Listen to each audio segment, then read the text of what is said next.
Emily Ross had always been fascinated by history, but not the kind found in textbooks. She was drawn to the forgotten, the silent, and the dead. After graduating with a degree in photography, she traveled to small towns to capture images of abandoned cemeteries for a book she planned to publish one day. When she arrived in Ravenshade, an old mining town deep in the countryside, she had no idea that her passion for grave photography would become her greatest nightmare. The townspeople stared at her with unease the moment she asked for directions to the graveyard. Whispered warnings followed her. Don't go there after sunset. Leave those graves alone. The dead stay restless in Ravenshade. Emily brushed it off as superstition. She had seen enough abandoned cemeteries to know old towns always had strange beliefs. That night, camera in hand and flashlight clipped to her belt, she walked through the rusted cemetery gate. Fog crept between the gravestones, twisting around her ankles like ghostly fingers. She set up her camera, capturing cracked headstones covered in ivy. As the moonlight flickered through bare branches, she noticed something unusual.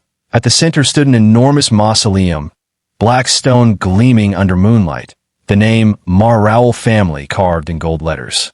A raven sat on top, watching her with intelligent eyes. Emily took a photo and instantly felt the air chill. The graveyard seemed to shift, as though the land itself exhaled a warning. She ignored it and continued shooting. When she reviewed her camera screen, she froze. In every photo, silhouettes stood behind the graves, pale figures in funeral clothes, faces blurred, eye sockets hollow. But no one was there. She glanced around. The fog thickened, swirling faster, and suddenly she felt unseen eyes fixed on her. Her heart pounded. Just camera glitch, she whispered, forcing a laugh. She took a few more photos and left. But when she returned to her hotel and checked the images on her laptop, terror twisted her stomach. The last photo showed the mausoleum door open wide, a dark figure emerging, and her own face staring back at the camera from the mausoleum's reflection. She hadn't taken a photo while standing in front of it. The next morning, she visited the town library for answers. The librarian, an elderly woman named Agatha, froze when Emily mentioned the Marrowell mausoleum. The Marrowells were the first settlers here, Agatha said cautiously. But they were cruel. They enslaved miners, performed rituals to cheat death. When they died, townsfolk sealed their bodies in that tomb, so they would never rise. Emily shuddered. Then why do I see them in my photos? Agatha's eyes widened. You open a door. The dead follow the one who captures them. Emily felt ice crawl up her spine.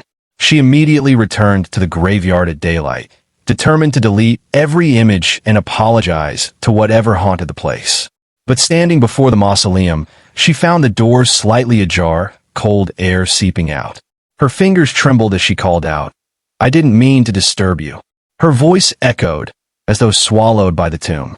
She turned to leave, and saw fresh muddy footprints behind her, leading from the mausoleum to her car tracks. Panic surged. She ran. That night, in her hotel room, she heard scratching behind the walls beneath the floor inside the mirror.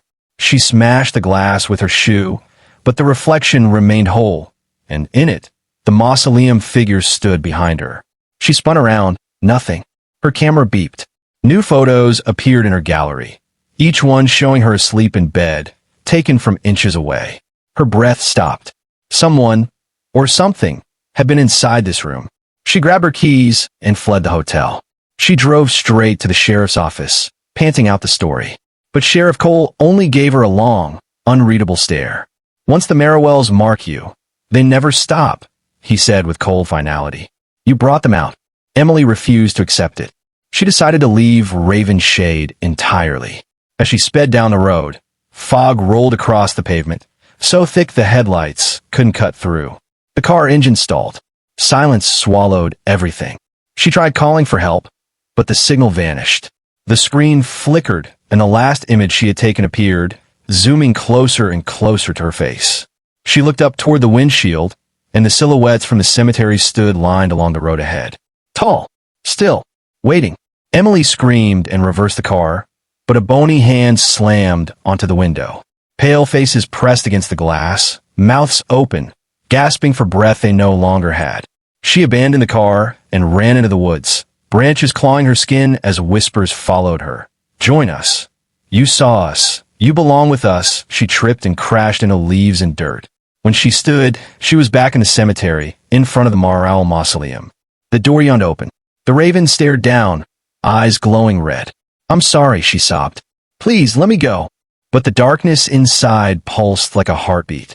Hands shot from the shadows, skeletal fingers digging into her arms, pulling her toward the tomb. Emily clawed at the stone, nails ripping, screaming for anyone to hear. But Ravenshade slept deeply, ignoring the debt owed by the living. The stone door slammed shut. Silence. Days later, Sheriff Cole found Emily's car abandoned near the woods. Her camera was discovered on the ground beside the mausoleum. He viewed the final photo. Emily inside the tomb, stiff, pale, eyes wide with terror. Behind her stood the Mar family, smiles stretched unnaturally wide. Agatha stared at the image in horror. We must destroy it, she whispered. Cole shook his head. It's too late. Because that night, a family in the city received a strange email from Emily's account. Subject: new grave images for the book. Attached were dozens of photos, and in every single one, Emily stood behind the recipient, her dead hand on their shoulder, her eyes hollow, waiting to claim the living next. And so the curse continues. Because once you photograph the dead, they always come for you. And when you look into your mirror tonight, don't stare too long. You might see someone behind you, smiling,